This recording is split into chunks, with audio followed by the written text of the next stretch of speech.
ዮሐንስ ወንጌል ምዕራፍ 7 ቁጥር 37 እስከ 39 የምታውቁት ክፍል ነው። ከዚያ ደግሞ የሐዋርያት ሥራ ምዕራፍ 2 ከ1 እስከ 4 ሁለቱም ክፍል ብቻ አንብበን ጸልየን እግዚአብሔርን ቃል እንካፈላለን። በጌታ በኢየሱስ ስም አነባለሁ። እንደዚህ ይላል ዮሐንስ ወንጌል ምዕራፍ 7 ቁጥር 37 ከበዓሉም በታላቁ በኋለኛው ቀን ኢየሱስ ቆሞ ማንም የተጠማ ቢኖር ወደ እኔ ይምጣና ይጠጣ፣ በእኔ የሚያምን መጽሐፍ እንዳለ የሕይወት ውሃ ወንዝ ከሆዱ ይፈልቃል።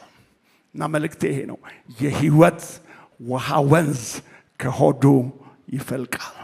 አዲሱ መደበኛ ትርጉም የሕይወት ውሃ ወንዝ ከውስጡ ይፈልቃል። ቀኝ እጆቻችሁን አንስተን ይሄንን እንበለው እስቲ። የሕይወት ውሃ ወንዝ ከሆዱ ይፈልቃል። የሕይወት ውሃ ወንዝ ከሆዱ የመጨረሻ የሕይወት ውሃ ወንዝ ከሆዱ ይፈልቃል። ሃሌሉያ። ዛሬ ስለ ወንዝ ነው የምናወራው። ስለ ወንዝ፣ ስለሚፈልቅ ወንዝ፣ ስለሚፈልቅ ወንዝ እናወራለን። ከሆዱ ይፈልቃል ብሎ ጮሆ ነው የተናገረው ጌታ ኢየሱስ። ጮሆ ብቻ አይደለም፣ ቆሞ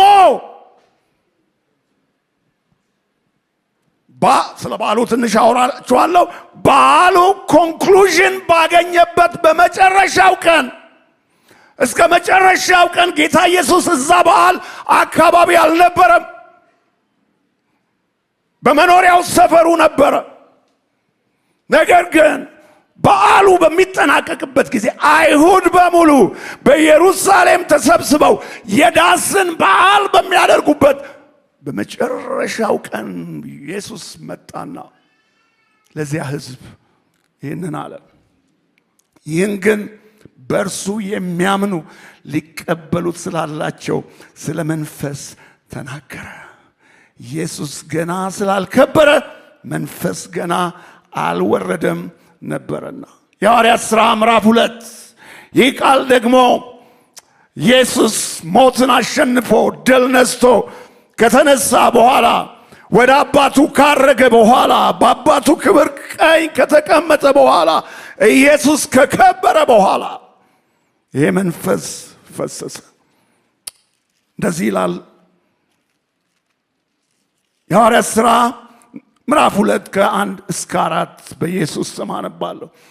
በዓለ ሃምሳ የተባለውም ቀን በደረሰ ጊዜ ሁሉም በአንድ ልብ ሆነው አብረው ሳሉ ድንገት እንደሚነጥቅ አውሎ ነፋስ ከሰማይ ድምፅ መጣ፣ ተቀምጠው የነበሩበትን ቤት ሁሉ ሞላ። ይሄ ቃል በጣም ነው ደስ የሚለኝ። ውስጥ ብቻ ሳይሆን ያለህበት ኢንቫይሮንመንት፣ ጉባኤው፣ ተቀምጠው የነበሩበት ቦታ ሁሉ ሞላው። በቃ ወርሺፕ ማለት ቸርች ማለት ዝም ብሎ የሃይማኖት ስርዓት ፈጽመን የምንሄድበት ቦታ ሳይሆን ቸርች ማለት ውስጣችንም ውጫችንም በጌታ መንፈስ ሲሞላ ነው። እና ያን ጊዜ ሕያው አምልኮ፣ ሕያው አገልግሎት፣ ሕያው ይሆናል። ሁሉም ሞላው። እንደ እሳትም የተከፋፈሉ ልሳኖች ታዩአቸው፣ በእያንዳንዳቸውም ላይ ተቀመጡባቸው። በሁሉም መንፈስ ቅዱስ ሞላባቸው። ቤቱ ብቻ ሳይሆን ሰው ሞላባቸው። እግዚአብሔር እኔንና እናንተ የጠራን በሙላት እንድንኖር ነው። በሙላት ለአለቅነትና ለስልጣናት ሁሉ ራስ በሆነው በእርሱ ሆናችሁ ተሞልታችኋል። ቆላስይስ 2 እስከ እግዚአብሔር ፍጹም ሙላት ድረስ ደርሳችሁ ትሞሉ ዘንድ የተጠራ ነው። ለሙላት ነው። ንገረው እስቲ ጨብጠውና፣ የተጠራው ለሙላት ነው። በሙላት እንድትኖር ነው በለው። በሙላት ሃሌሉያ። በሙላት ለማገልገል ነው። በሙላት ለመውጣት ነው።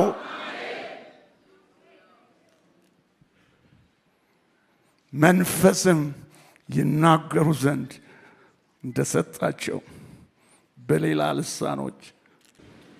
ኢየሱስ አሁን እንዳነበብነው ኢየሱስ ከበዓሉ በታላቁ ቀን በዓሉ ኮንክሉዥን በሚያደርግበት የመጨረሻው ቀን ላይ እና በዚያ ቀን ላይ በዚያ በዓል ቁጭ ብሎ ሳይሆን ቆሞ፣ ለምን very important መልእክት ነው። እና ዛሬ very important message ነው የምነግርህ ለግል ሕይወትህ፣ ለቤተ ክርስቲያን፣ ለኢትዮጵያ እና ለዓለምም ቤተ ክርስቲያን። ቆሞ ተናገረ። መልእክቱ very important ስለሆነ እና ምን ይላል አዲሱ መደበኛ ትርጉም? ከፍ ባለ ድምፅ ጮኸ። ዋው! አንተ በጣም አስፈላጊ መልእክት ነው ዛሬ የምትሰማው። ኢየሱስ ቆሞ ከፍ ባለ ድምፅ ጮሆ በበዓሉ መጨረሻ ቀን የተናገርከውን መልእክት ነው የምትሰማው። እና ቢ ሲሪየስ ሆነ ስማው። እና በዚያ በበዓል በተገኙት ሰዎች ስለ በዓሉ በኋላ ነግራችኋለሁ። እጅግ አስፈላጊ መልእክት ስለሆነ ኢየሱስ በበዓሉ የመጨረሻ ቀን ነው ይህንን መልእክት የተናገረው። ምንድን ነው ያለው? ማንም የተጠማ ቢኖር ይኸውልህ ለመንፈስ ቅዱስ ሙላት ለሪቫይቫል ቤዚክ ኢሹ መጠማት ይባላል። እግዚአብሔር የነፍስህን የመንፈስህን የሁለንተናህን ጥማት አይቶ ነው የሚባርክህ። ጥማትሽን አይቶ ነው የሚገናኝሽ። ማንም ወንድ ይሁን ሴት፣ ማንም የተማረ ይሁን ያልተማረ፣ ማንም ወጣት ይሁን ሽማግሌ፣ ማንም የተጠማ የተጠማ አሁን ሰው ቸርች በቃ መጥቶ ሪላክስ አድርጎ የሚሄድበት ቦታ ነው የሆነው።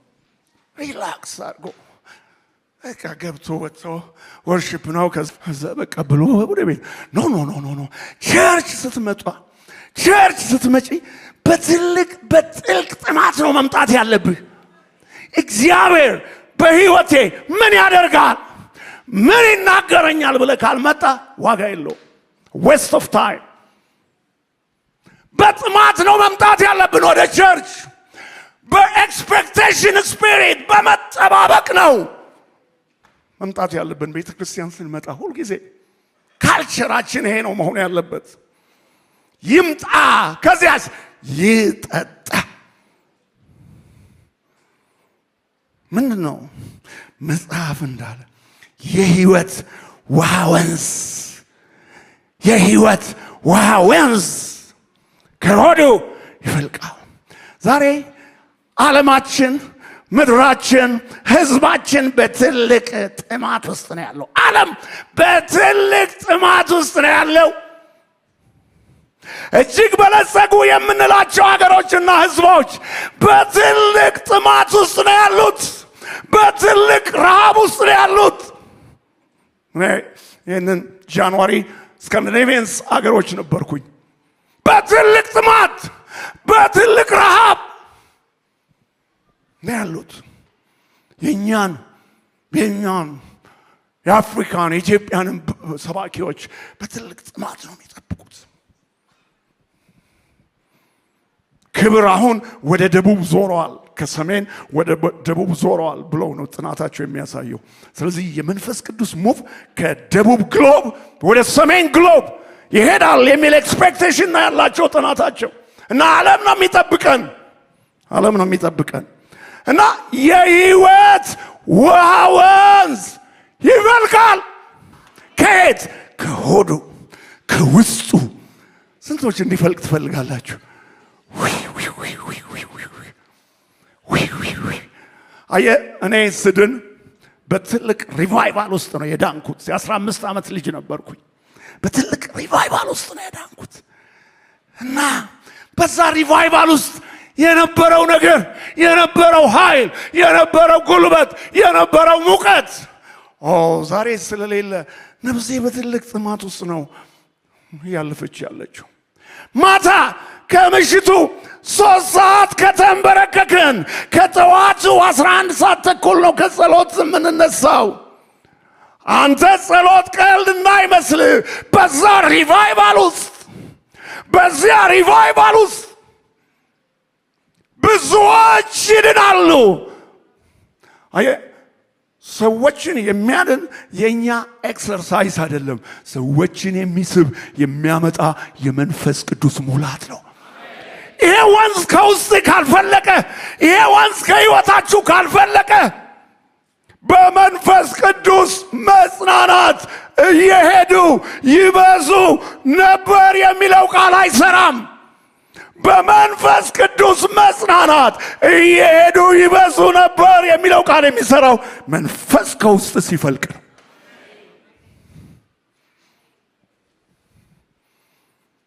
እና ጌታ አልከበረም፣ መንፈስ ቅዱስ አልወረደም። እንደምታውቁት ጌታ ሞተ፣ ተቀበረ፣ ተነሳ፣ ወደ አባቱ ሄደ፣ በአብ ቀኝ ከበረ እና አፈሰሰው። መንፈሱን አፈሰሰው። ፈሷል። የእግዚአብሔር መንፈስ ለመሞላት ብዙ ድራማ የለውም። የእግዚአብሔር መንፈስ ፈሷል። የሚጠማ ነው የሚፈልገው። የተጠማ ነው የሚፈልገው መንፈስ ቅዱስ የተጠማ እና ይሄ በዓለ 50 የተባለው ቀን በደረሰ ጊዜ ድንገት እንደሚነጥቅ አውሎ ነፋስ ከሰማይ ድምፅ መጣ። ተቀምጠው የነበሩበትን ቤት ሁሉ ሞላው። በሁሉም መንፈስ ቅዱስ ሞላባቸው። መንፈስ የሚናገሩ ዘንድ እንደሰጣቸው በሌላ ልሳኖች ይናገሩ ነበር። ለምን? ይሄ የህይወት ውሃ ወንዝ ከውስጣቸው ከሆዳቸው ፈለቀ።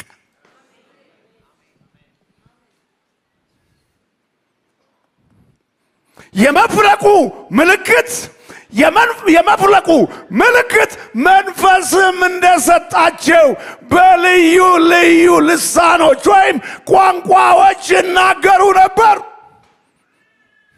የመፍለቁ ምልክት አየ። የመፍለቁ ምልክት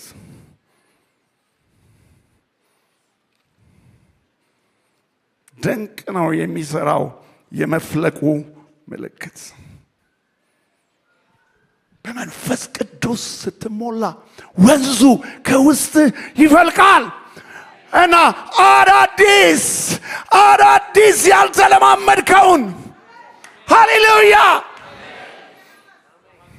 መንፈስ ቅዱስ ሲሞላህ ወንዙ ከውስጥ ሲፈልቅ በኢየሱስ ስም ወንዙ ከውስጥ ይፍለቅ።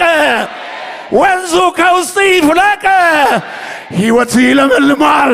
ሕይወት ይረካል። ሕይወት ይረካል። የጸሎት ሕይወት ይረካል። 10 ደቂቃ ተንበርክከ አትነሳም።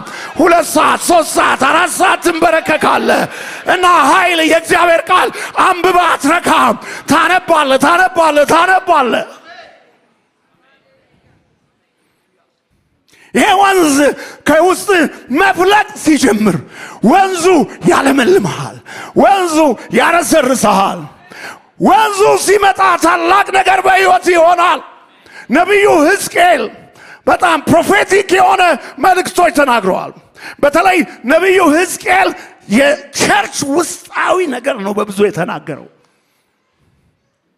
ከምዕራፍ 8 እስከ ምዕራፍ 11 ላይ ያ የሰለሞን ቤተ መቅደስ የእግዚአብሔር ክብር ለቆት ሲሄድ ምዕራፍ 8 ምዕራፍ 9 ምዕራፍ 10 ምዕራፍ 11 ታያላችሁ። ክብሩ ከውስጥ ጓዳ ወጥቶ ወደ መድረኩ ሲመጣ ከመድረኩ ለቆ በግቢው አጥር ሲሆን ከዚያ ከግቢው አጥር ለቆ ከተማይቱን ለቆ በምስራቅ በኩል ወዳለው ተራራ ሲሄድ ይናገራል። ከዚያ ሕዝቅኤል ምዕራፍ 40 እስከ ምዕራፍ 47 ደግሞ የእግዚአብሔር ክብር ተመልሶ ሲመጣ አየ ጭንቅላት ገንዘብ ዋጋ የለውም መንፈስ ቅዱስን ብትሞላ ግን ሕይወትህ ድራማቲክ የሆነ ለውጥ ያሳያል ሕይወት ይለመልማል ዘመን ይለመልማል አገልግሎት ይለመልማል ጸሎት ይለመልማል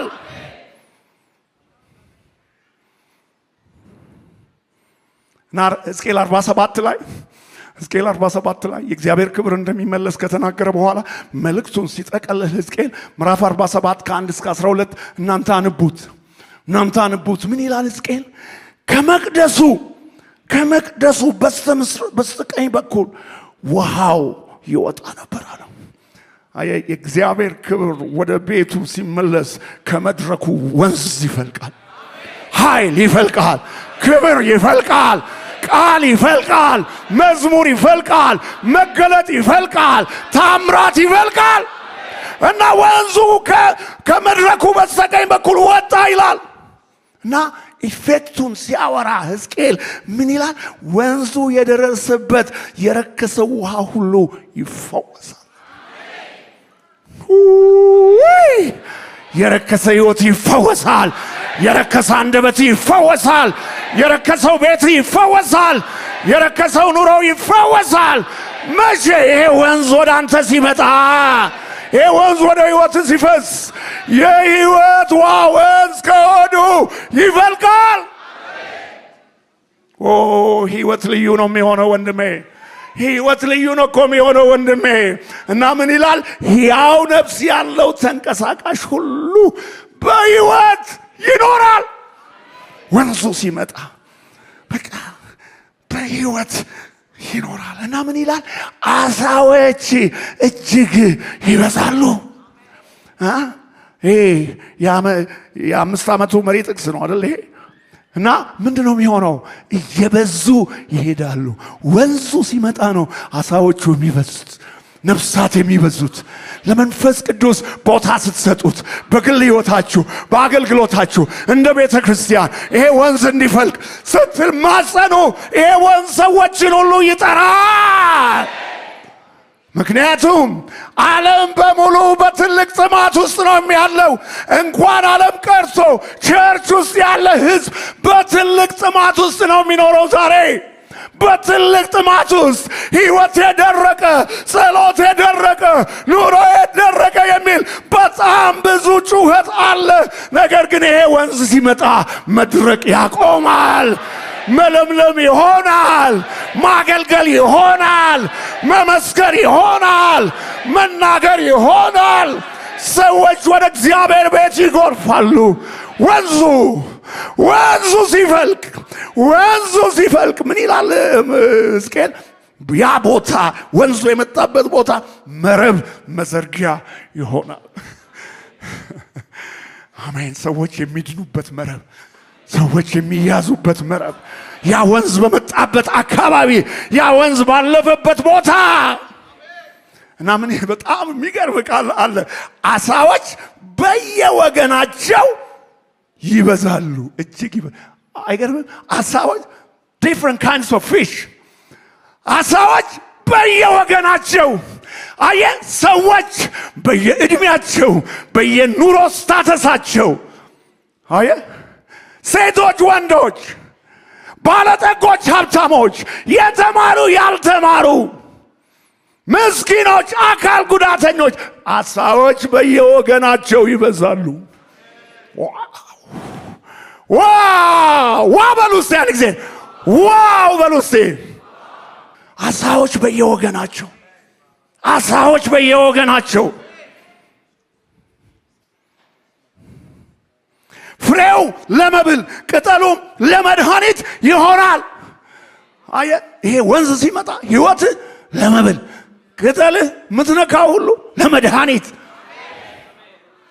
ወንዙ ካንተ ሲፈልቅ ወንዙ ካንቺ ሲፈልቅ ሕይወትሽ መድኃኒት ይሆናል ሕይወት ለብዙዎች ምግብ ይሆናል ፍሬው የሚበላ ዛፍ ሁሉ በወንዙ አጠገብ ይበዛል ይሄ የሕይወት ውሃ ወንዝ የሪቫይቫል ወንዝ ነው። ይሄ የሕይወት ውሃ ወንዝ የመንፈስ ቅዱስ ወንዝ ነው። ከቤተ ክርስቲያን ይፈልሳል። ከቤተ ክርስቲያን ይፈልቃል። የነፍሴ ጥማቷ፣ የነፍሴ ረሃቧ አቤቱ ይሄ ወንዝ እንደገና ከውስጣችን እንዲፈልቅ ነው። ከቤተ ክርስቲያናችን እንዲፈልቅ ነው። በጥማት እየሞተ ያለው ሕዝብ መጥቶ እንዲጠጣ ነው። መጥቶ እንዲድን ነው። ይሄ የሕይወት ውሃ ወንዝ ሲፈልቅ በመንፈስ ቅዱስ መጽናናት እየሄዱ ይበዙ ነበር የሚለው ቃል ይፈጸማል። ይሄ በሚሆንበት ጊዜ በኢሳይያስ 58:11 ላይ እንደተጻፈው አንተም እንደሚጠጣ ገነት ውሃውም እንደማያቋርጥ ምንጭ ትሆናለህ። እግዚአብሔር ሁል ጊዜ ይመራሃል፣ ነፍስህንም በመልካም ነገር ያጠግባል። ይሄ ወንዝ ሲፈልቅ፣ ይሄ ወንዝ ሲፈስ ኢዮኤል ምን ይላል? ምዕራፍ 3:18 ላይ ከእግዚአብሔር ቤት ምንጭ ትፈልቃለች። ሃሌሉያ! ምንጭ ትፈልቃለች። ወደ ደቡብ የሚሄድ ምንጭ፣ ወደ ሰሜን የሚሄድ ምንጭ፣ ወደ ምስራቅ የሚሄድ ምንጭ፣ ወደ ምዕራብ የሚሄድ ምንጭ ከሃልዎት ይፈልቃል። ከሃልዎት ይፈልቃል።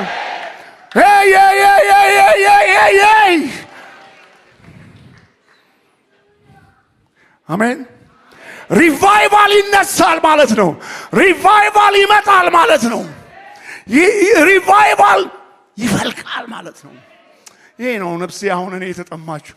ሰባኪ መሆን አይደለም የተጠማሁት። ነፍሴ የተጠማችሁ ይሄ ሪቫይቫል እንዲፈልቅ ነው። ሪቫይቫል ማለት እንደገና ህይወት መስራት ማለት ነው።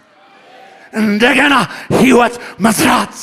የሞተ ህይወት፣ የደከመ ህይወት፣ ጸሎት ያቃተው ህይወት፣ ወንጌል መመስከር ያቃተው ህይወት፣ አገልግሎት ያቃተው ህይወት እንደገና ህይወት ይዘራል። ወንዙ ሲመጣ እንደገና ህይወት ይዘራል። እንደገና ህይወት ይዘራል።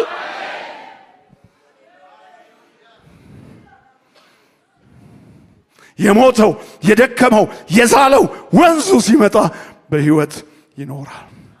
ኢዮብ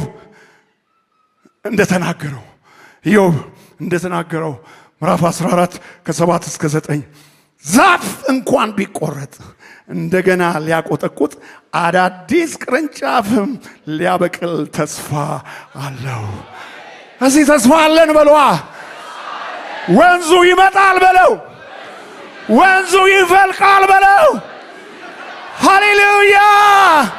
ስሩ ግንዱ በምድር ውስጥ ቢያረጅ ቢሞት፣ ጉቶ በመሬት ውስጥ ቢሆን ቢበሰብስም የውሃ ሽታ ባገኘ ጊዜ እንደገና ያቆጠቁጣል። እንደገና ያቆጠቁጣል። የኢትዮጵያ ሪቫይቫል እንደገና ያቆጠቁጣል። የኢትዮጵያ ሪቫይቫል እንደገና ያቆጠቁጣል።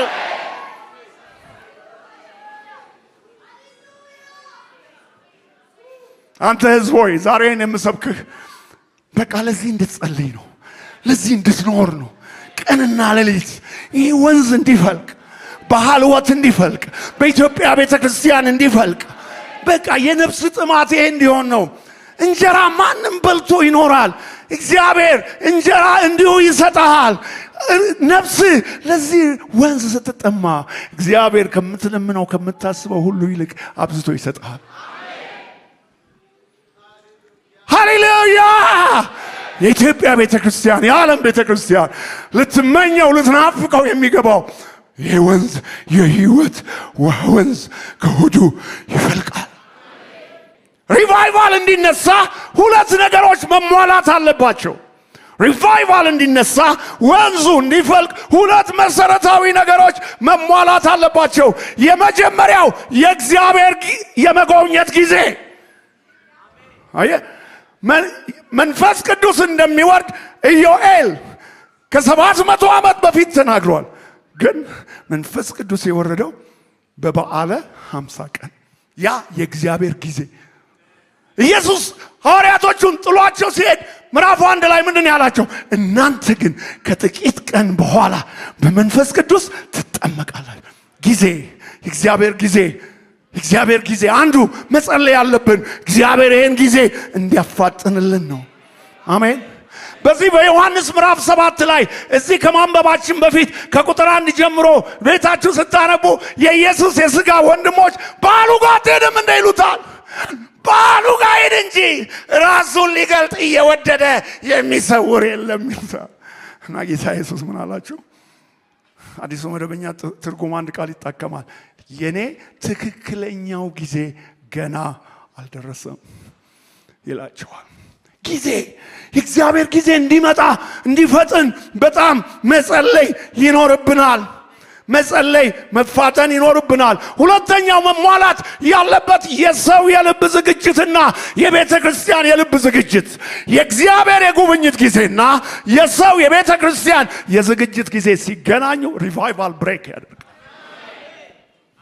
ሪቫይቫል ብሬክ ያደርጋል። ምንድነው ያለው ኢየሱስ? እግዚአብሔር የተጠማ የሚናፍቅ የሚፈልግ ልብና ሕዝብ ይፈልጋል። አየ የእግዚአብሔር ጊዜ እንኳን ደርሶ የኛ ልብ ካልተጠማ ካልተራበ ይዘገያል። ለዚህ ነው እኮ ኢየሱስ ማንም የተጠማ ቢኖር ወደ እኔ ይምጣና ይጠጣ። በጣም የምወደው በቸርቻችን ዩቲዩብ ውስጥ 4 ሴሽን አስተምሬያለሁ። ዕንባቆምን ህይወት አስተምሬያለሁ። ዕንባቆም ሪቫይቫል የሚመኝ ሰው ነው። የሪቫይቫል ሰው ነው። ትንቢት ለይሁዳ ሰዎች አልመጣም። በሱና በእግዚአብሔር መካከል ያለውን ጭቅጭቅ ነው መጽሐፉ የሚነግረን። ኢዮስያስ የሚባል የይሁዳ ንጉሥ በነበረበት ጊዜ የኖረ ነው። ኢዮስያስ ከሞተ በኋላ ዮአቄም የሚባል ሌላ ንጉሥ ተነሳ። ኢዮስያስ ህዝቡን በሙሉ ወደ እግዚአብሔር መለሰ። the whole Judah ሪፔንት አደረገ። ታላቅ ሪቫይቫል በይሁዳ በኢየሩሳሌም ሆነ።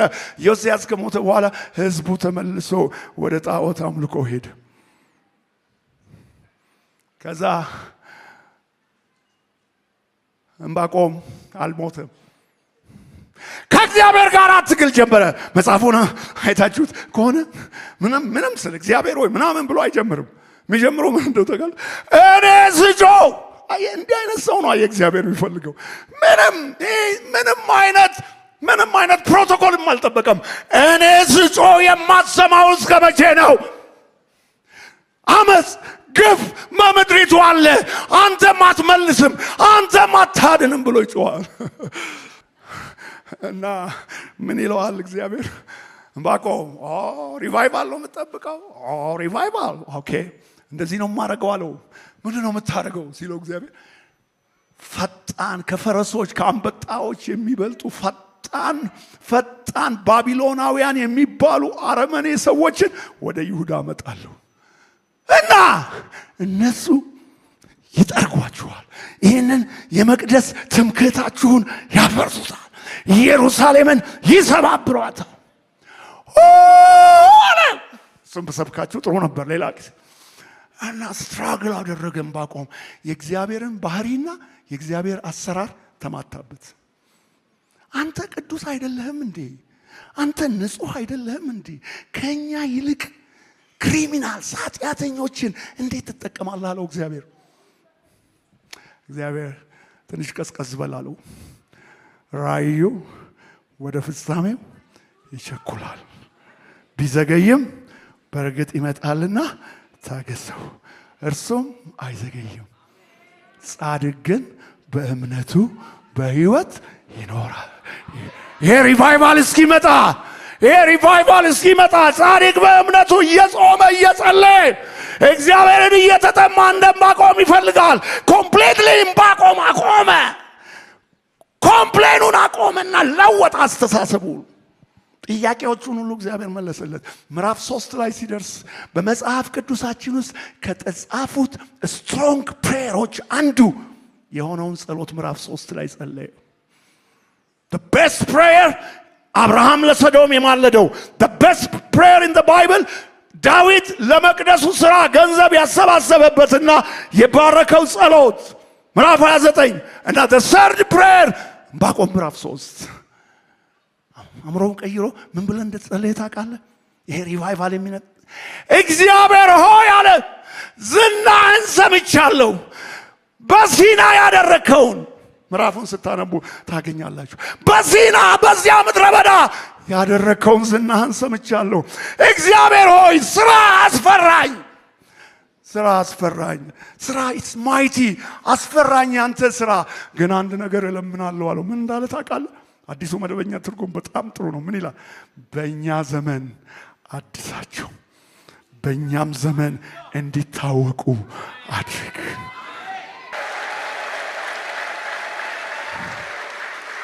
ይኸውልህ ስማ፣ በዓለም ላይ ለተነሱ ሪቫይቫሎች ይሄ የዕንባቆም ጸሎት ነው። ምን የሚለው ጸሎት? በእኛ ዘመን አድሳቸው፣ በእኛም ጊዜ እንዲታወቁ አድርግ። ምኑ? ያ የቀድሞው ክንድ፣ ምኑ? ያ የቀድሞው ክብር፣ ምኑ? ኤርትራን የከፈልክበት፣ ምኑ? ዮርዳኖስን ያቆምክበት፣ ምኑ? ፀሐይ እንዳይጠልቅ የከለከልክበት። ሃሌሉያ ሃሌሉያ። ይህን ነው ምዕራፍ 3 ላይ የሚዘረዝረው። ይሄ ስራ አስፈርቶኛል ይለዋል። ምዕራፍ 3ን በደንብ አነቡት። በእኛ ዘመን አድሳቸው፣ በእኛም ጊዜ እንዲታወቁ አድርግ። ሪቫይቫል የሚመኝ ሰው ይህን ነው የሚጸልየው። ይህን የጸሎት ርዕስ ነው ምሰጣችሁ። እግዚአብሔር የልብ ዝግጅት፣ የመንፈስ ዝግጅት ያስፈልገዋል። ሪቫይቫል እናንተ በቃ አሁን እኮ እናንተ እዚህ በቃ ተሰብስባችሁ አሪፍ ቸርች ያላችሁ ተሟሙቃችሁ ዘምራችሁ ኖ ኖ ኖ ኖ ኖ ኖ ኖ ከዚህ የሚበልጥ ሌላ ክብር አለ። ከዚህ የሚበልጥ ሌላ ክብር አለ። አሜን። የሐዋሳ ሕይወት ብርሃን ቤተክርስቲያን 10,000 ሰው ነው የሚያመልከው። ነው መጣችሁ ዛዩ ዘና ያውቀዋል። እሱ አልበቃ ብሎ ወደ 1,000 ሰው ውጭ ነው የሚቀመጠው። ኦቨርፍሎው በየሁዱ ከ30 እስከ 80 ሰው ጌታን ይቀበላል።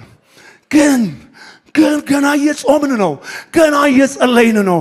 ከመጋቢት 14 17 እስከ ሚያዝያ 10 ናሽናል ፋስቲንግ ኤንድ ፕሬየር በሕይወት ብርሃን ጠርተናል። ለዚህ ሪቫይቫል እግዚአብሔር እንደገና እንዲቀሰቅሰን፣ እንደገና ይሄ ወንዝ እንዲመጣ እንጾማለን፣ እንጸልያለን። እግዚአብሔር የልብ ዝግጅት ይፈልጋል፣ የነፍስ ጥማት ይፈልጋል። አሜን አሜን። ብርሃን ዊሊያም ጄሲ ሞር የሚባል ሰው ነው እግዚአብሔር ለአዙሳው ሪቫይቫል የተጠቀመበት። ትንሽ ታሪክ ልንገራችሁ፣ ትንሽ 2 ደቂቃ ጊዜ የለኝም። በበዓለ ሃምሳ የወደቀው ያ ሪቫይቫል አሁን ያነበብነው ያ ሪቫይቫል በምድር ላይ የቆየው ለ400 ዓመት ብቻ። ከ400 ዓመት በኋላ ቤተክርስቲያን ወደ ጨለማ ውስጥ ገባች። ልሳን መናገር፣ ፈውስ ምናምን ቀረ። ቤተክርስቲያን ወደ ጨለማ ውስጥ ገባች። በጳጳሳት ጸሎት ሰዎች ወደ መንግሥተ ሰማያት ይሄዳሉ። በጻድቃን በመላእክት በቅዱሳን ወደሚለው ጨለማ ውስጥ ገባች። 1500 ዓመት በዚያ ኖረች። የ19ኛው ክፍለ ዘመን መጀመሪያ ሲመጣ በአንድ መጽሐፍ ቅዱስ ትምህርት ቤት ውስጥ አስተማሪው ቫኬሽን ልጆቹን ሲልካቸው የሐዋርያትን ሥራ አንብበው እንዲመጡ የቤት ሥራ ሰጥቷቸው ሄደ። ከዚያ ሲመለሱ ተማሪዎቹ ይሄ በመንፈስ ቅዱስ የመሞላት ይሄ በልሳን የመናገር ጸጋ የት ነው ያለው አሉ። ሰውየው ራሱ አስተማሪው ራሱ አልተሞላም በመንፈስ ቅዱስ እና እንጾም እንጸልይ አሉ። እነዛ የባይብል ስኩል ተማሪዎች ሲጾሙ ሲጸልዩ ለመጀመሪያ ጊዜ ከ1500 ዓመት በኋላ አንዲት ሴት በቻይንኛ ቋንቋ ልሳን ተናገረች እና የመንፈስ ቅዱስ ሙላት መቀጣጠል መያያዝ ጀመረ እና በተለያዩ ሀገሮች እየተቀጣጠለ ሄደ። በ1906 አዙዛ ስትሪት ላይ ዊሊያም ጄሲ ሞር የሚባል አሜሪካዊ አንድ አይኑ አያይም ባይብል ኮሌጅ ውስጥ ገብቶ መማር አይፈቀድለትም። ለምን? ከፍተኛ የዘር ልዩነት ነበር በቤተ ክርስቲያን ውስጥ በዚያ ጊዜ በአሜሪካ።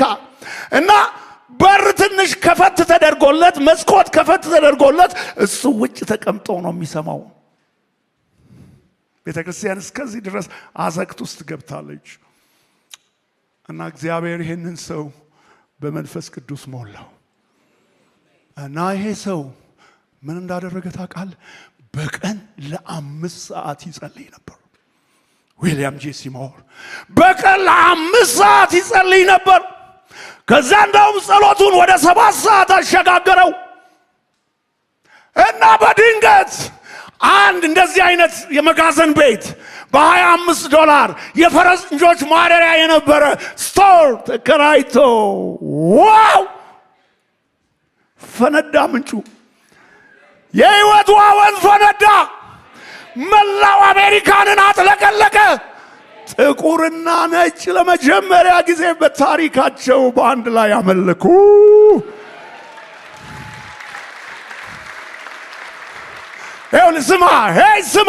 ስማ አየህ፣ የጴንጤቆስጤ እሳት ከሚያደርጋቸው ነገሮች አንዱ ብለድ ላይንን ይሰርዛል።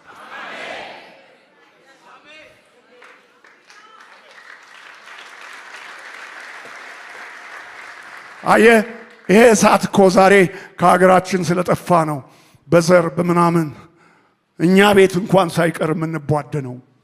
ይሄ እሳት ግን ሲወድቅ አማራ የለም ትግሬ፣ ጉራጌ የለም አማራ፣ ኦሮሞ የለም ሲዳማ። የመንፈስ ቅዱስ እሳት የዘርን ልዩነት ይነቅለዋል። ሪቫይቫል ያስፈልገናል ለምድራችን። ሪቫይቫል የህይወት ውሃ ወንዝ ከሆዱ ይፈልቃል። እስቲ በለው የህይወት ወንዝ በለው እስቲ። ይህን ይዛችሁ ሂዱ ወደ ቤት እንደገና። በቃ ይህንን ጸልዩ፣ ለዚህ ኑሩ።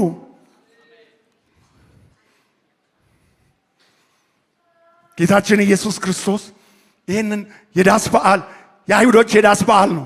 ይሄ የዳስ በዓል ሲያከብሩ ለ7 ቀን ነው የሚያከብሩት። እና የሚያከብሩት ከቤታቸው ወጥተው ነው።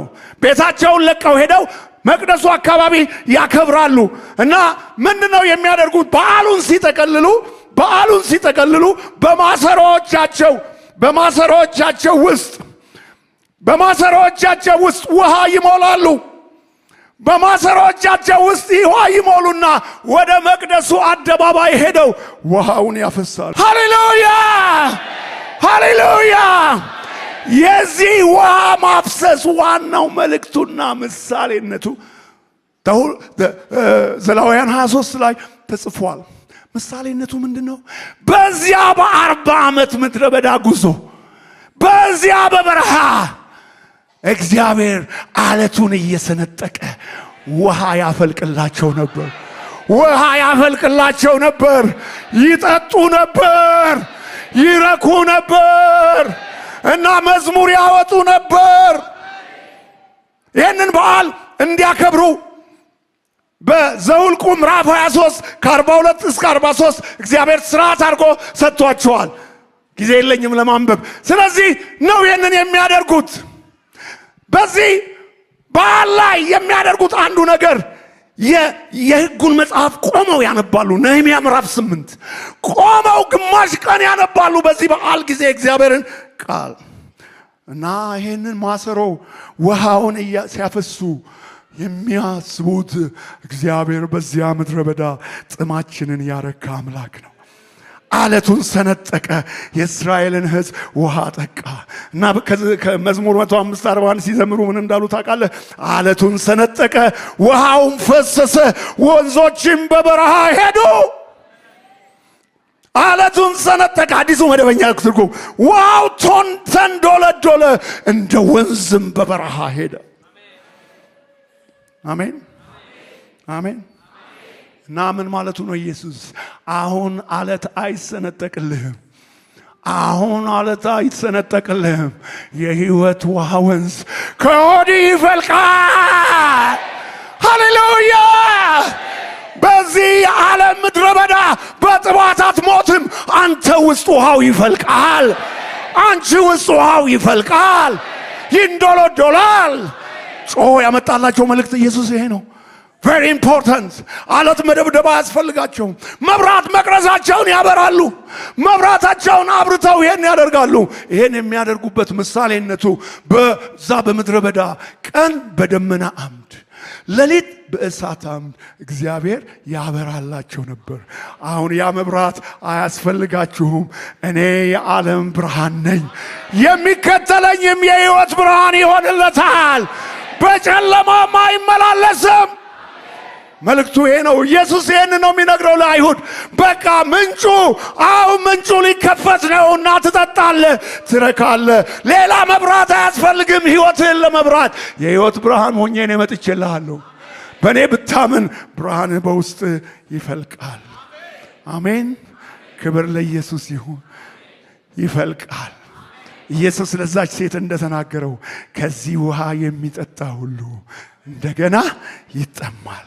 እኔ ከምሰጠው ውሃ የሚጠጣ ሁሉ ግን ለዘላለም አይጠማም። እኔ የምሰጠው ውሃ በእርሱ ውስጥ ለዘላለም ሕይወት የሚፈልቅ የውሃ ምንጭ ይሆናል። አሜን አሜን። እና ደስ የሚለው ሴትዮዋ ያለችው ነው ደስ የሚለው። እርሷም ጌታ ሆይ እንዳልጠማ ከዚያስ ውሃ ልቀዳ ወደዚህ እንዳልመጣ ይህንን ውሃ ስጠኝ አላቸው። ዛሬ ይሄን ውሃ እንዲሰጣቸው የምትፈልጉ እስቲ ጌታ ሆይ እንዳልጠማ በሉት። ውሃ ልቀዳ እንዳልሄድ ይህንን ውሃ ስጠኝ በሉት። ይህ ውሃ ከወዴ ይፍለቅ በሉት። አሜን አሜን አሜን። ይሄ ውሃ በውስጥ ሲፈልቅ ታሪክ ይቀየራል። ይሄ ውሃ በውስጥ ሲፈልቅ ወንጌል ለመስበክ ኃይል ትሞላለህ። አሜን። ወንጌል ለመስበክ ኃይል ትሞላለህ። ይሄ ውሃ በውስጥ ሲፈልቅ ምን ይሆናል መሰለ? ይሄ ውሃ በውስጥ በሚፈልቅበት ጊዜ በሕይወት ምን ይሆናል መሰለ? ይሄ ውሃ በውስጥ በሚፈልቅበት ጊዜ ምን ይሆናል መሰለ? ጨርሻለሁ። ይሄ ውሃ ከውስጥ ሲፈልቅ፣ ይሄ መንፈስ በውስጥ ሲመጣ የሕይወት ግለት ወይም ፓሽን ይሰጣል። አሁን ብዙ ህዝብ ቸርች ውስጥ ፓሽን የሌለው በቃ ዝም ብሎ ላውዚ ሆኖ የሚመላለስ ይሄ መንፈስ ቅዱስ ውስጥ ሲመጣ ኢነርጀቲክ ትሆናል። ፓሽን ውስጥ ይገባል። ቁጭት፣ ግለት፣ ለሪቫይቫል ግለት፣ ለአገልግሎት ግለት፣ ለቤተ ክርስቲያን እድገት ግለት። አሜን አሜን አሜን። አንድ እግዚአብሔር ሰው እንደዚህ አለ፣ the greatest waste of life የህይወት የመጨረሻ ውድቀቷ is to live without God's passion። ምን ማለት እንደሆነ ታውቃለህ? የህይወት ትልቁ ክስረት ያለ እግዚአብሔር ግለት መኖር ነው። ያለ እግዚአብሔር ፓሽን መኖር ነው። ፓሽን የሌለው ግለት የሌለው ሰው ህይወቱ የጠፋ ነው። ይሄ ምንጭ በአንተ ውስጥ ሲፈልቅ ውስጥ ፓሽን፣ ግለት እስቲ ግለት በልናቸው፣ ግለት በልናቸው እስቲ፣ ግለት በልናቸው እስቲ። ግለት ውስጥ ይመጣል።